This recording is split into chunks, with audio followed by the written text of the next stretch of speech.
안녕하십니까, 김재휘입니다. 이렇게 좋은 심포지움에서 발표의 기회를 주셔서 감사합니다. 오늘 저는 황반변성의 새로운 치료라고 하는 주제 중에서 임상의사의 시각에서 냉정하게 평가한 습성 황반변성 치료 약제의 성공 가능성에 대해 말씀드리도록 하겠습니다. 오늘 발표에는 검증된 팩트에 저희 개인적인 의견이 같이 들어가 있습니다. 이 점을 감안해 주시면 감사하겠습니다. 현재 습성 황반변성 치료를 위해 수많은 약제들이 개발 중에 있습니다. 지금까지의 약제 개발사를 한번 제약회사별로 간단하게 알아보면 다음과 같습니다. 우선 저에게 이제 베바스주마브로 익숙한 로슈는 제넨텍과 합병을 하였고, 최근에 이 두 회사가 페리시맙 그리고 폴트 딜리버리 시스템이라고 하는 두 방법을 개발을 하였습니다. 그래서 페리시맙은 작년 7월 달에 FDA 승인을 받았고, 폴트 딜리버리 시스템도 작년 10월 달에 FDA 승인을 받은 상태입니다. 노바티스 같은 경우에는 과거 또 아시는 분들도 있겠지만 포비스타라고 하는 anti-PDGF 약제를 개발을 하였습니다. 이 약은 서브레티널 파이브로시스를 좀 덜 만들어서 시력 결과를 좋게 만드는 그런 취지로 개발된 약제였는데 아쉽게도 효과가 충분하지 못하여서 FDA 승인 얻는데 실패하였습니다. 하지만 그 다음으로 나오게 된 후속 약제인 브롤루시즈맵이 성공을 하면서 현재 국내외로 널리 이용되고 있습니다. 그 다음은 바이엘입니다. 사실 바이엘이 어떻게 보면 지금 전 세계적으로 시장 지배적인 그런 기업인데 아쉽게도 바이엘에서는 에프레벨셉 이후에는 뭔가 좀 대단한 파이프라인이라고 할 만한 약제가 없는 상태입니다. 알러간 같은 경우에는 베제프를 서프레션 시킬 수 있는 좀 새로운 타입의 약제인 아비시바 페고르라고 하는 약을 개발을 했는데 아쉽게도 이게 클라이니컬 트라이얼 도중에 염증 반응이 너무 심하게 생겨서 거의 뭐 10%에서 15% 정도까지 생긴 것으로 알고 있습니다. FDA 승인을 얻는데 실패하였습니다. 현재 개발 중인 추가적인 약제로는 호주의 옵테아사에서 베제프-CD를 이니비션하는 OPT301을 개발 중에 있고 이 글로벌 3상 임상 중에 있기 때문에 또 국내에서도 여러 센터에서 진행을 하고 있습니다.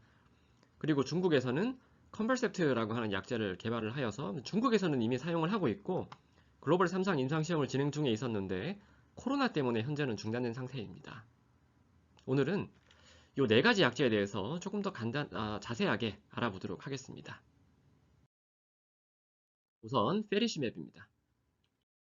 과거부터 베제프-A와 안지에포이틴2는 인플라메이션, 바수라 리키지, 그리고 혈관 신생을 유발하는 데 있어서 시너지스틱한 효과를 낼 수 있는 것으로 알려져 왔습니다. 그래서 이 두 개를 동시에 블록을 하면은 좀 좋지 않을까라고 하는 아이디어로 개발된 약제가 바로 페리시맵입니다.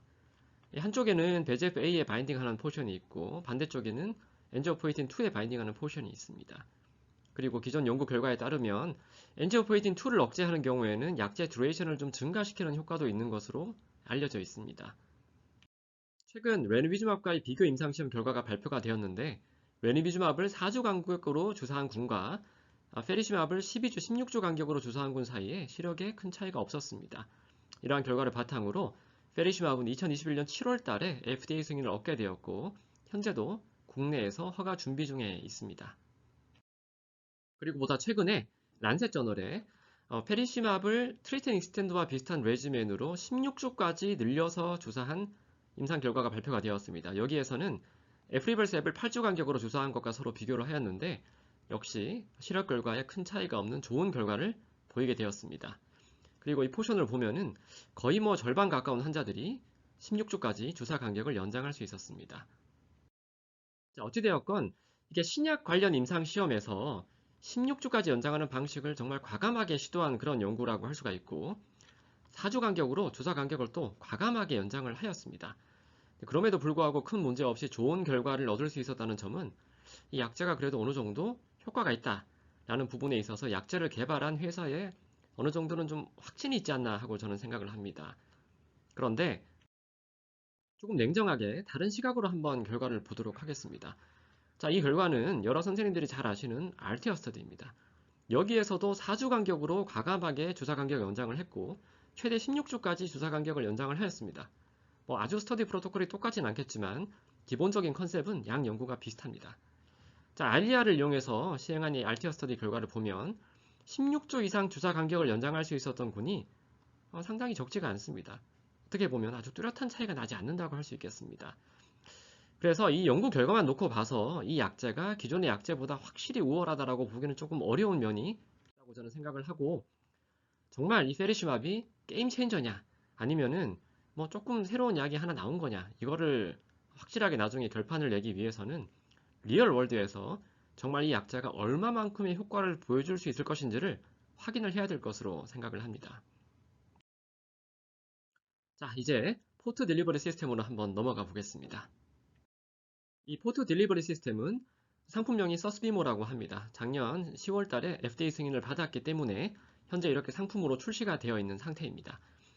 자, 이게 제넨텍이 로슈랑 합병을 하면서 제넨텍이 과거에 개발을 하였던 레니비주맙을 컨티니어스하게 딜리버리하는 시스템으로 개발이 되었습니다. 자, 보면 이렇게 작은 포트가 있고 요거를 눈에다가 이렇게 삽입을 합니다. 그리고 6개월에 한 번씩 이렇게 실린지에다가 레니비주맙을 리필을 시켜주는 그런 방식으로 치료가 진행이 됩니다. 최근에 PDS 삽입 후 6개월마다 레니비주맙을 리필해준 결과와 그리고 레니비주맙을 먼슬리 인젝션한 결과를 서로 비교한 연구 결과가 발표가 되었습니다. 결론적으로 양군 사이에는 큰 차이가 없는 것으로 나타났습니다.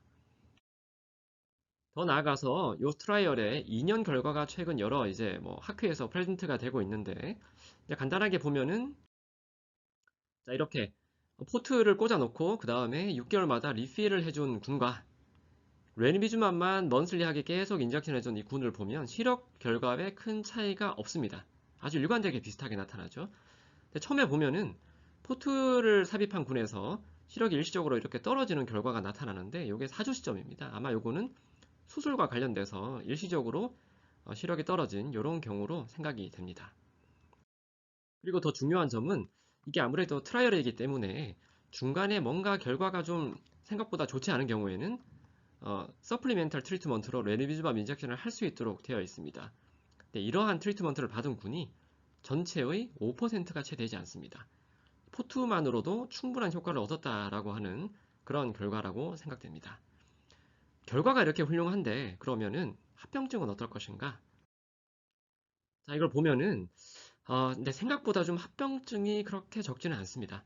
결막 문제가 생기는 경우가 한 7%, 비트러스 헤모리지가 한 6% 정도 나타나고 있고, 그리고 엔도도 조금 이제 뭐 아주 적긴 하지만 좀 생겼고, 레니비즈맘만 주사한 군은 엔도는 없거든요.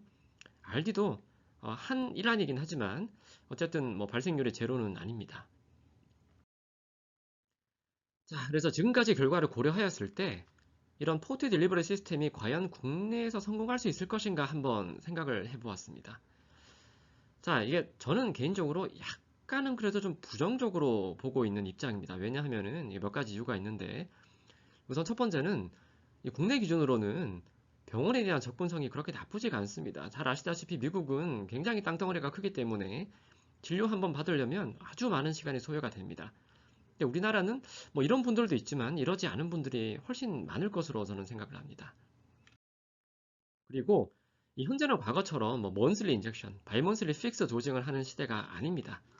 트리트 익스텐드 방식이 보급되었고 치료 방식이 발전, 그리고 신약이 도입이 되면서 이제는 충분히 좀 주사 간격을 늘리고도 좋은 결과를 낼 수 있는 그런 방식들이 많이 보급이 되었고 의사들이 이런 방식들에 상당히 익숙한 상태입니다. 그러니까 4주 간격으로 주사를 하는 것과 6개월 간격으로 주사하는 것은 큰 차이가 있겠지만 4개월 간격으로 주사하는 것과 6주 간격으로 주사하는 것은 그게 그렇게까지 큰 차이가 있느냐라는 생각이 저는 개인적으로 듭니다. 마지막으로 합병증의 발생입니다. 조금 전에 보여드렸듯이 이 포트 딜리버리 시스템은 합병증의 발생이 뭐 아주 높진 않지만 그렇다고 아주 무시할 만한 수준도 아닙니다. 자, 이거를 의사가 정말 부담 없이 환자에게 권할 수 있을 것인가 라는 생각이 저는 조금 드는 상태입니다. 어찌되었건 이런 여러 가지 제한점들 때문에 이게 도입이 되더라도 국내에 널리 이용되는 데에는 상당한 좀 시간이 소요될 거로 저는 생각을 하고, 또 이게 같은 로슈에서 나온 롱액팅 에이전트인 페리시맙의 도입이 오히려 이 PDS에는 걸림돌로 작용할 가능성이 있을 것으로 생각을 합니다. 현재 PDS는 글로벌 임상시험 중에 있는데, 자, 이게 이제 글로벌 임상시험을 하면서 의사들이 이걸 좀 써볼 거잖아요. 그러면 의사들의 경험이 축적이 될 거고, 또 어떤 의사들은 쓰다 보면은 이게 써보니까 생각보다 상당히 좋다. 이렇게 생각을 할 수 있고, 그래서 인식이 좀 변화가 되면 PDS가 그래도 좀 저희 생각보다는 널리 보급될 가능성이 없지는 않을 것이다. 뭐 이렇게 추측은 해볼 수 있겠습니다. 다만 이것은 먼 훗날의 일이 될 것으로 저는 생각을 합니다. 자, 이제 OPT302입니다. OPT302는 기존의 여러 연구 결과들을 바탕으로 도입이 된 약제입니다. 현재까지 상용화된 여러 약제들은 일단 VEGF-A나 B만을 이니비션하는 약제들이고, 하지만 VEGF-CD 역시 엔지오제네시스에 상당히 중요한 인자입니다. 그래서 이제 이거를 이니비션하면 좋을 것이다 라고 하는 개념이 정립이 되었고, 그리고 VEGF-C 같은 경우에는 추가적으로 바스쿨라 펄미어빌리티, 리키지에도 관여하는 것으로 알려져 있습니다. 더 나아가서 AMD 환자에서 VEGF-CD의 발현이 상승하는 현상이 확인이 되었고, VEGF-A를 이니비션하는 경우에는 VEGF-CD가 또 올라가는 그런 현상들도 추가적으로 확인이 되었습니다.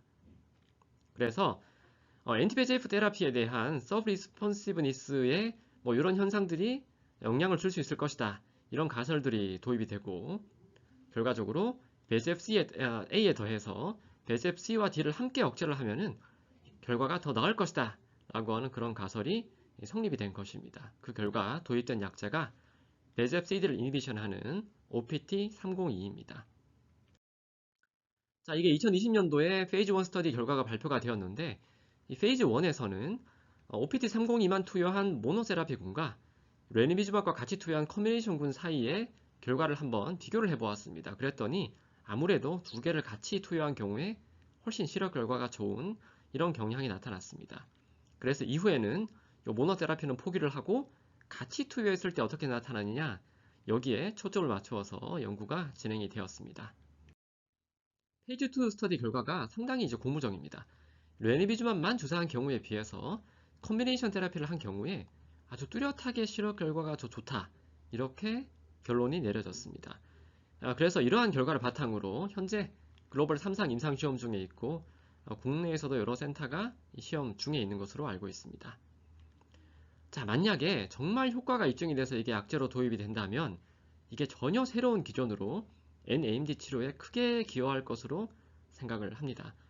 다만 문제는 이게 주사를 2번을 놔야 되기 때문에 한 번 놓고 뭐 안압 확인하고 좀 있다가 한 번 더 놓고 이런 식으로 진행을 해야 되거든요.